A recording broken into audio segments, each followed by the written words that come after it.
Hi friends, welcome to our channel. ఈరోజు special raita preparation.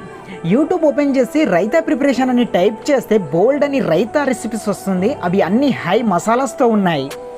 మన cooking YouTubers ఏం చేస్తారంటే వాళ్ళ వ్యూవర్స్కి స్పెషల్గా రైతా ప్రిపరేషన్ చూపెట్టాలి అనే ఉద్దేశంతో యూట్యూబ్లోనే రైతా రెసిపీస్ చూసి ప్రయోగాలు చేస్తుంటారు. కానీ రెస్టారెంట్ స్టైల్లో రైతా సింపుల్గా ఎలా చేయాలో చూపెట్టారు. సో నా రెసిపీస్ ప్రయోగాలంటూ ఏమి ఉండవులేండి.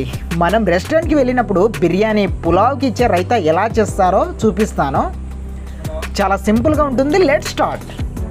ఆనియన్, కొత్తిమీర, పచ్చిమిర్చి సన్నగా కట్ చేసుకోవాలి. ఇది సన్నగా ఎందుకు తరగాలంటే మనం సర్వ్ చేసుకొని తింటున్నప్పుడు పచ్చిమిర్చి స్పైసీనెస్తో కొంచెం డిస్టర్బెన్స్గా ఉంటుంది కాబట్టి.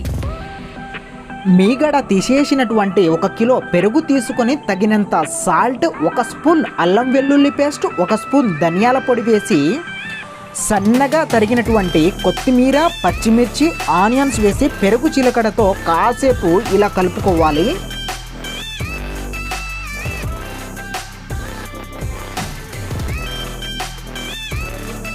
ఇప్పుడు ఒక 30 సెకండ్స్ ఇలా చిలికిన తర్వాత 250 ml వాటర్ వేసి కలిపేస్తే చాలు. బిర్యానీ పులావ్కి రైతా రెడీ.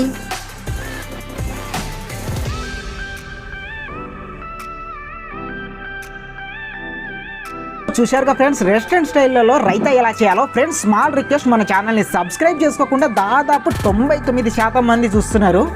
సో కింద ఉన్న red colour subscribe button press చేసి మన ఛానల్ని సబ్స్క్రైబ్ చేసుకొని పక్కనే ఉన్న గంట సింబల్ని ఆల్ అని యాక్టివ్ చేసుకోండి. అలా యాక్టివ్ చేసుకోవడం వల్ల నేను ప్రతిరోజు చేసే కొత్త డిషెస్ డైరెక్ట్గా మీకు నోటిఫికేషన్ వచ్చేస్తుంది. Thank you for watching. Chef Pavan Boda.